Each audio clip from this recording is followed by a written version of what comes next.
saya ingatkan ini bantahan yang telak bagi dai-dai pluralisme. Dai-dai pluralisme dan dai-dai liberalisme, mereka mengatakan para nabi bersepakat dalam banyak perkara. Perkara-perkara tersebut bukan perkara tauhid menurut mereka. Perkara yang disepakati oleh para anbiya, para nabi adalah masalah-masalah sosial. Kata mereka para nabi bersepakat ya untuk menyuruh kepada keadilan, menyuruh kepada persamaan antara laki dan wanita, menyuruh kepada kebebasan, ya, menyuruh kepada humanisme, kemanusiaan dan seterusnya. Ya. Kemudian mereka menafsirkan firman Allah tatkala Nabi Muhammad SAW berkata dalam Al-Qur'an ayat Al-Qur'an, "Qul ya ahlal kitab ta'alu ila kalimatin sawa." Wahai ahlul kitab, marilah kita menuju kepada kalimat yang satu. Kata mereka kalimat yang satu tadi maksudnya sama-sama kita menuju kepada kemanusiaan, kepada keadilan, kepada persamaan. Dan ini adalah omong kosong yang besar. Tidak benar. Yang benar bahwasanya mereka sepakat dalam apa? Tauhid. Faham? Mereka bersepakat pada kalimat tauhid berdasarkan hadis ini. Al-anbiya ikhwatun min allat. Ummahatuhum syatta wa dinuhum wahid. Para nabi ya adalah saudara-saudara sebapak, ibu mereka berbeda-beda, agama mereka satu. Seluruh para ulama yang menafsirkan hadis ini, saya nukilkan dalam buku saya tadi seperti Al-Qadhi Iyad, An-Nawawi, Ibnu Hajar, Al-Iraqi, As-Suyuti, ya. Semua menjelaskan dinuhum wahid, bapak mereka satu, agama mereka satu, maksudnya tauhid. Jadi meskipun syariat mereka berbeda tapi sama-sama menyeru kepada apa? Tauhid. Itu titik poin persamaan antara seluruh para nabi.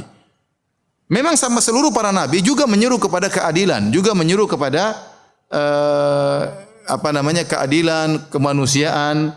Tapi bukan keadilan dan kemanusiaan dan persamaan versi orang-orang pluralisme. Mereka mengatakan para nabi menyeru kepada persamaan, keadilan, kemanusiaan, tapi versi pluralisme, kebebasan versi pluralisme, dan ini salah. Ya. Para anbiya seluruhnya menyeru kepada perkara-perkara sosial ini, tapi yang paling poin utama adalah menyeru kepada apa? Tauhid.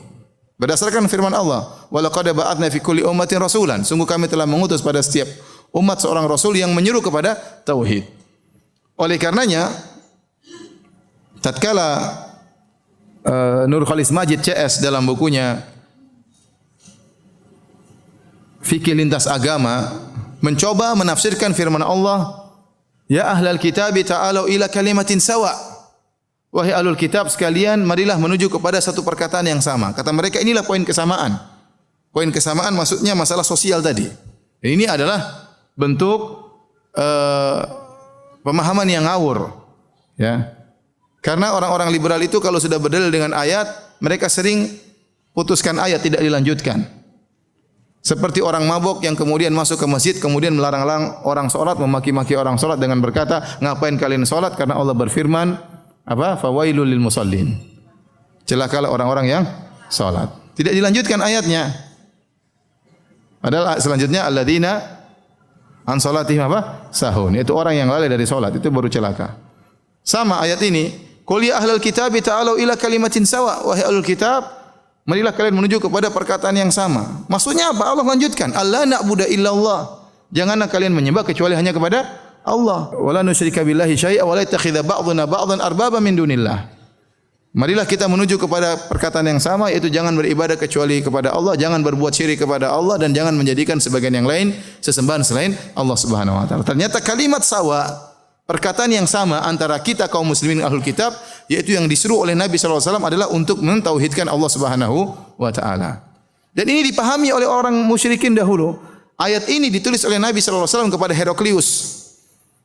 Raja Heraklius, Rasulullah SAW kirimkan surat kepada beliau, ila azimir Rum, Herakl, kepada Heraklius penguasa Romawi, aslim taslam, masuk Islamlah engkau akan selamat.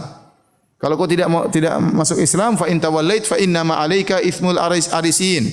Kalau kau tidak masuk Islam, maka kau akan menanggung dosa rakyatmu. Kemudian Nabi menyebutkan firman Allah, "Qul ya ahlal kitabi ta'alu ila kalimatin sawa'in baina wa bainakum alla nusyrika bi wal alla na'budu illa Allah, nusyrika bihi syai'a wa la yattakhidha ba'duna ba'dhan arbaba min dunillah." Marilah kita menuju perkataan yang sama, yaitu tidak berbuat syirik kepada Allah. Heraklius paham ayat ini, bahwasanya untuk bisa menuju kepada kalimat yang sama harus masuk Islam.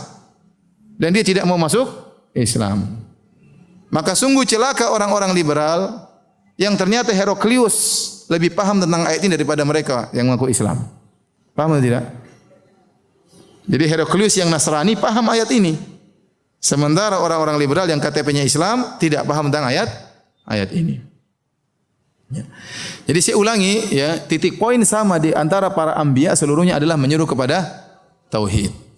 Bukan berarti mereka melalaikan yang lain, tidak, mereka juga berbicara tentang sosial, tentang kemanusiaan, tentang keadilan. Tapi poin yang paling utama adalah masalah mentauhidkan Allah Subhanahu wa taala.